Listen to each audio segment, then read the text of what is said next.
us next on stage is Dahryn Trivedi, co-founder of Divine Connection. Dahryn Trivedi is an American-born, enlightened spiritual leader, inspiring international speaker, and co-founder of Divine Connection, offering an unprecedented, scientifically proven, life-changing solution to bring success, health, wealth, happiness, and a better quality of life. Dahryn is a true visionary, ushering in a new era by integrating science, divinity, and consciousness to vastly improve the human condition. She has shared her message at NASDAQ and has also been featured in American national media, including ABC, NBC, Fox, and the CW. Ladies and gentlemen, please put your hands together and welcome on stage our next speaker, Dahryn Trivedi. Hi, and welcome, Dahryn. Thanks to our next guest, Dahryn Trivedi, recently shared cutting-edge research about cell receptors at NASDAQ and has some intriguing information about health. Our blood is nutrient-filled, right? It's nutrient-dense, but our cells are nutrient-deficient. So it really powers everything. Then you have low immunity. You have very poor health. This is really supercharging the whole body. Well, my main purpose is to spread this awareness.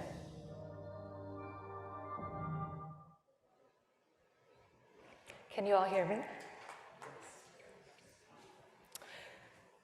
So first of all, my name is Dahryn Trivedi. I am the co-founder of Divine Connection. I'm very happy to be speaking to all of you today because I have something that's never been seen before. I'm telling you right now, it's not something you will see anywhere else. We have a problem. I'm very happy to have followed that lecture beforehand because it's true.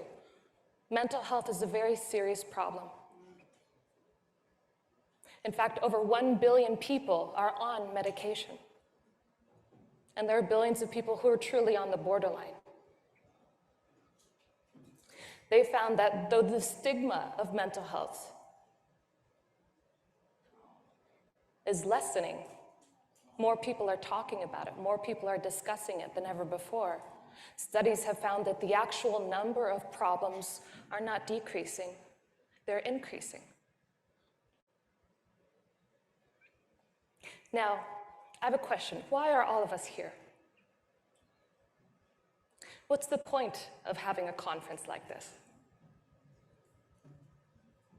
We could say maybe we're here because we want to share some new technology and innovation. Maybe we're here for marketing, to make connections, maybe shameless self-promotion, that's fine too. Maybe we're here because we have a new idea. We're thought leaders. Ultimately, we can conclude that all of us are here because we are driven by one thing: purpose. Purpose is very essential to human life. You cannot have life without purpose. And this is something that is inherent to nature. This is not something that's unique to humankind. Rather, this is something that was created through nature itself. The inherent need to improve upon life. We see this through evolution. We see this in animals, in their migratory patterns. We see this in plants and trees. We see everything moves in the direction that promotes its growth, that promotes life. Everything moves in the direction where it has the greatest nutritional reward. You see plants actually turn and move in the direction of the sun because they get energy from the sun. Everything moves in the direction that promotes its life. And we also see something else. We also see that if there is a poison in our environment, if there's something that's inharmonious to our growth, we see life stops progressing in that direction. Life stops moving forward.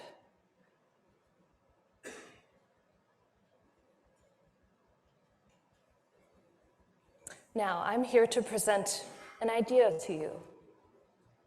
But this is more than just a theory. This is a scientifically proven reality, a clinically proven reality. What I'm here to share you is that what we see in nature, what we see that it's inherent to the human condition and human life itself, is that it is natural and it is normal to live a life of happiness and of success. Science calls this following the path of least resistance, but we can see this as following the path of greatest growth. Now, we can also see that a lack of success, unhappiness, frustration, unproductive struggle is not natural and it's not normal. Now, if this is true in nature, what does this tell us about the current state of the world and humanity? What direction are we headed in our lives that mental health is at such a huge crisis today? That we are suffering and struggling, spinning in the same place over and over and over again. Maybe it isn't necessarily the direction we're going per se. Maybe it's that we don't truly understand human nature, what a human really is. And it's pointless to have discussions and to talk about it if we don't even know what that means. What is a human? What is the process of well-being? How does well-being even happen?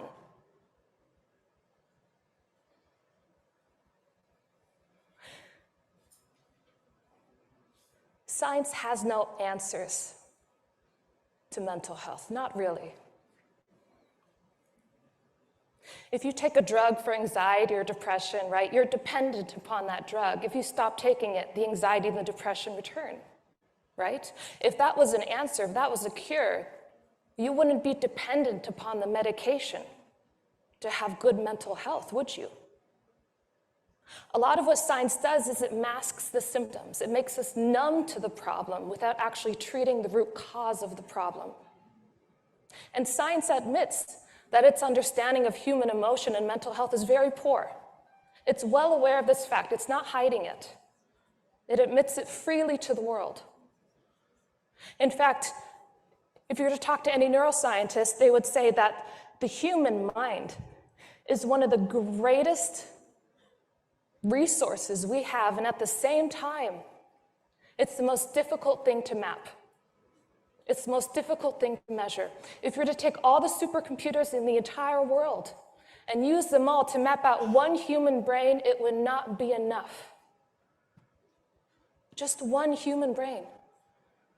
Can you imagine, with all the advancements of science, how much work it still has to go forward to understand mental health and emotional health? Now, the answer to this problem with science and traditional medicine has been wellness. We're all a part of it, the wellness industry, well-being. Now, we think that the pharmaceutical industry is a very profitable business. Well, you should look at the wellness industry. The wellness industry is a multi-trillion-dollar industry that's 4 times larger than the global pharmaceutical industry. 4 times larger, and it's growing. So people are understanding that science has limitations, and so they're seeking other things, other resources, other possibilities to try and find an answer, to try and find a solution. But if there was a solution in all these modalities and all these other treatments out there, then you think that the numbers of mental health would be decreasing. And we see the exact opposite. And in fact, the danger of the wellness industry is that because science is not able to accurately measure and depict human emotion and the mind, that the wellness industry is free of science. So what reigns supreme? Pseudoscience, magic, personal anecdotes, stories. This is a huge problem. In fact, who knows, maybe some parts of the wellness industry are contributing to mental illness instead of alleviating the problem. Now, to answer the problem, we have to first and foremost understand what a human is.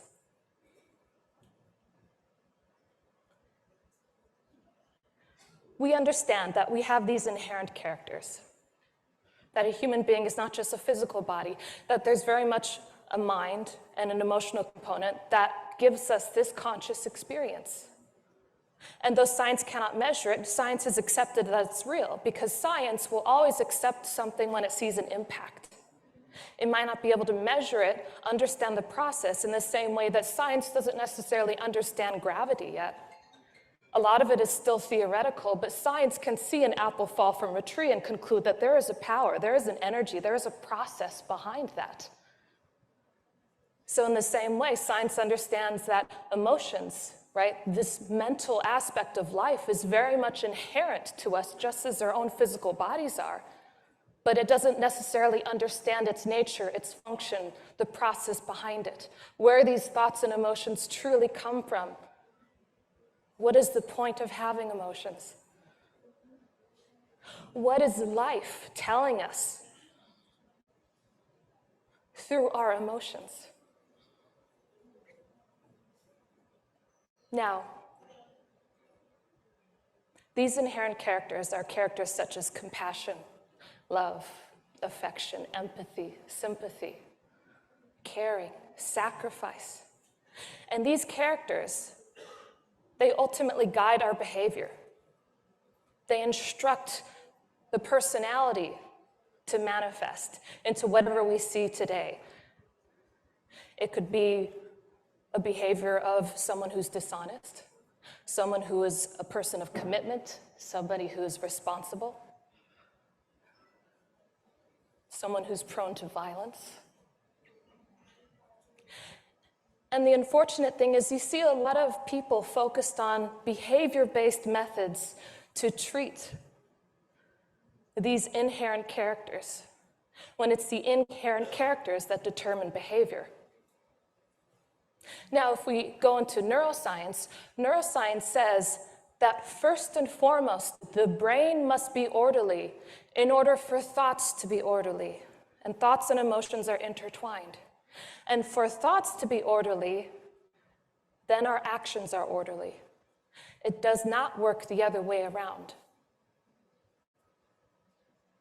So you understand that to change thoughts, to have power over the mind, to have power over our emotions, to control our beliefs and the things that ultimately make the largest impact in our lives and the choices we make in our relationships, in our success, in our vitality, in our health, we cannot change things at a behavior-based level. We have to go down to the very source of it, which is the mind, the brain. Now, how do we change the brain? We need to have access to the faculty that created the mind to begin with. We need to be able to change the actual components that compose the brain. How hard is that to do? Think of it, you can't force love. Nobody can decide one day just to suddenly love someone. To make love happen is a very difficult thing to do. It's something that happens naturally. You can't persuade yourself to love someone. It's something that is inherent to you. Emotions are byproducts of the mind.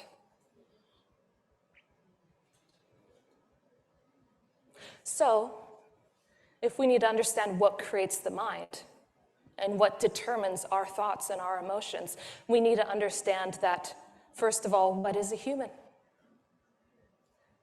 Now, there are three different interpretations of what a human is. We have science, we have religion, and we have spirituality. Science says that a human being is the brain and the body, the mind and the body. Religion says that we are the mind, body, and spirit, or the soul. And spirituality says that we are the mind, the body, and consciousness. Now, if you're to look at these factors, you understand that science can neither accept nor deny the presence of the soul. Why can't science accept the presence of the soul? It can't deny it because it can't prove whether it exists or doesn't. It can't measure it, so there's no way to determine if it's there. But we are able to measure our own emotions and our own mental state by the impact it has in our lives. We experience it. We have a conscious experience of our emotions. So science accepts its existence. However, it's very difficult for science to accept the existence of the soul, because how many of us have a conscious experience of our own souls? How many of us have the conscious experience of the effect that consciousness and a change in consciousness has in our lives? It makes it very difficult for science to accept it as a possibility. But what brings us to the attention of spirit and the soul? What major life event guides us back to that nature and makes us question our very reality, the fundamentals of who we are? Death. Dying. That we understand, we start to question human life when we question human death. Now, what is death? Science still doesn't quite understand why people die or why people even age. There's no reason for aging. There's no real reason for death, and yet it is a natural process of life. If you're to look at someone who has died, you understand that everything within the body stops functioning. Science is able to see this and recognize it, and so science is able to then take these organs and transplant them into a living human being, like the eyes, the heart, the lungs, the kidneys, the liver. And then magically, they start functioning again.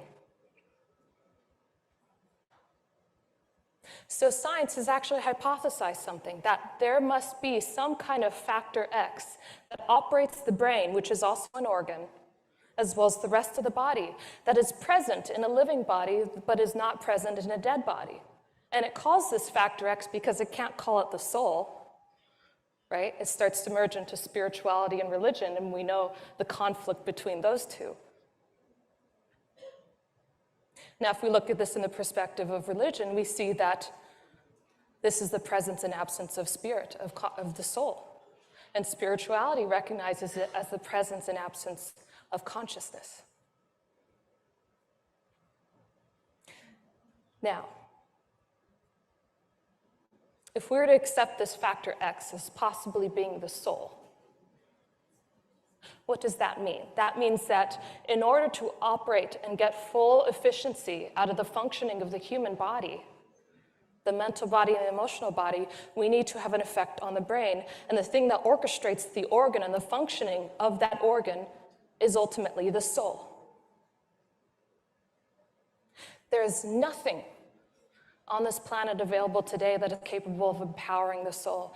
There is no modality, there is no drug, there is no therapy, there is no essential oil or crystal you can rub on your body that can empower your soul and raise your consciousness. Nature strictly controls and regulates everything within a given set of parameters. Everything is tightly controlled by nature so that the earth continues to spin on its axis. So that, the chemicals in the body stay within a certain limit. Otherwise, we would die. We won't be able to sustain this life form.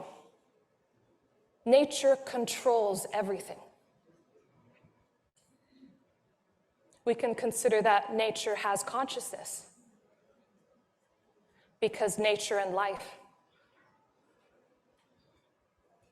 we are nature and we have consciousness. So if we wanted to impact the soul, let's think, for example, where did this idea of the soul even come from? Where did this concept, where did this arise in common terminology? Where did it come from in terms of religion?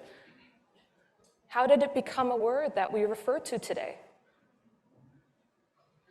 If you look at the source of all religions, you see that ultimately there is an enlightened one, someone who is connected to God, to the divine, to that universal authority that creates all human life and sustains it and can take it away.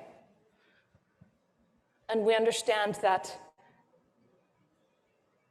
the enlightened can sense the soul, and they can understand the impact the soul and consciousness has in our day-to-day lives.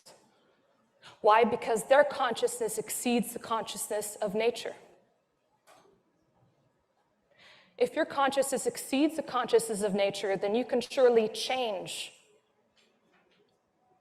nature. You can change natural laws. And this, believe it or not, can be scientifically proven. This is not a theory or a philosophy or a religious dogma. This is a scientific truth that someone who truly has a consciousness higher than nature, that exists outside of the bounds of nature, can change the laws of nature. If that were true, then that would be the cause and that would be the effect. That means an enlightened being can create new materials. They can create new species. They can change the structure of the atom. Now, it makes you wonder what science I have today that can support those statements. Has this been proven? Can enlightened consciousness actually do these things? Is this possible? Well, I'm not coming forward to you on this stage with this confidence because I'm empty-handed.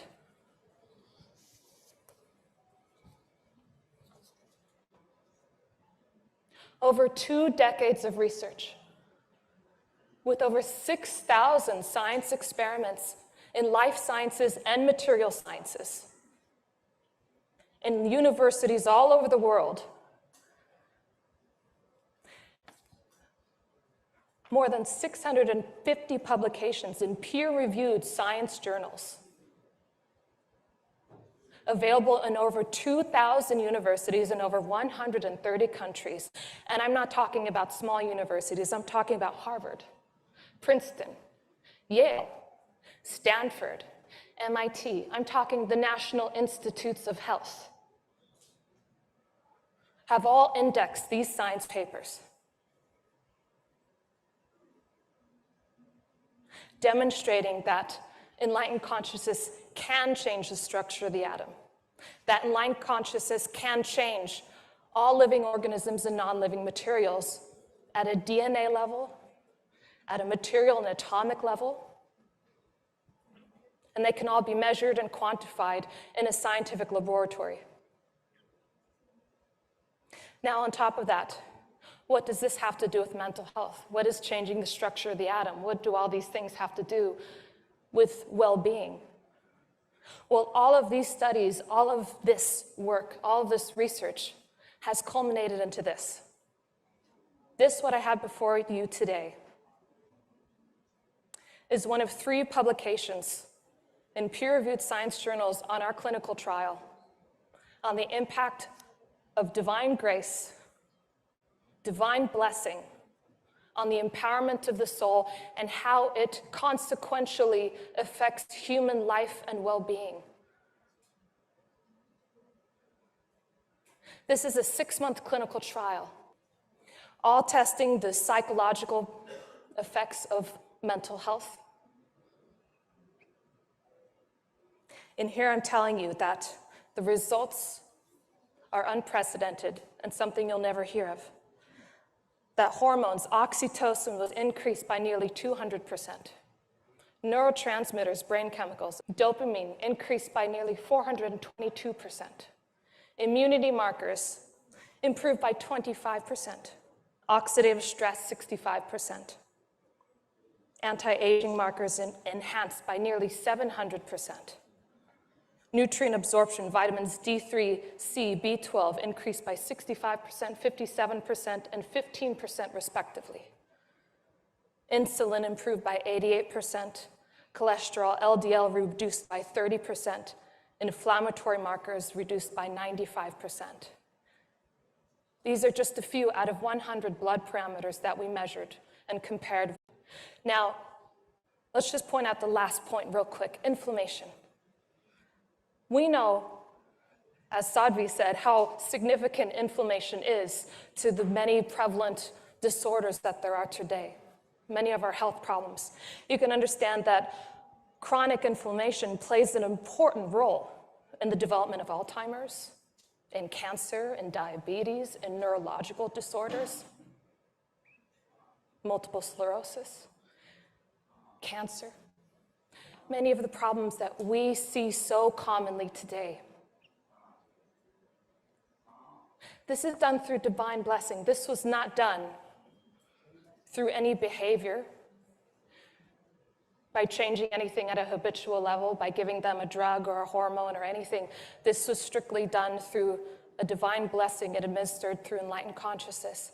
This is evidence that it is the soul, the empowerment of the soul, that impacts every aspect of our life.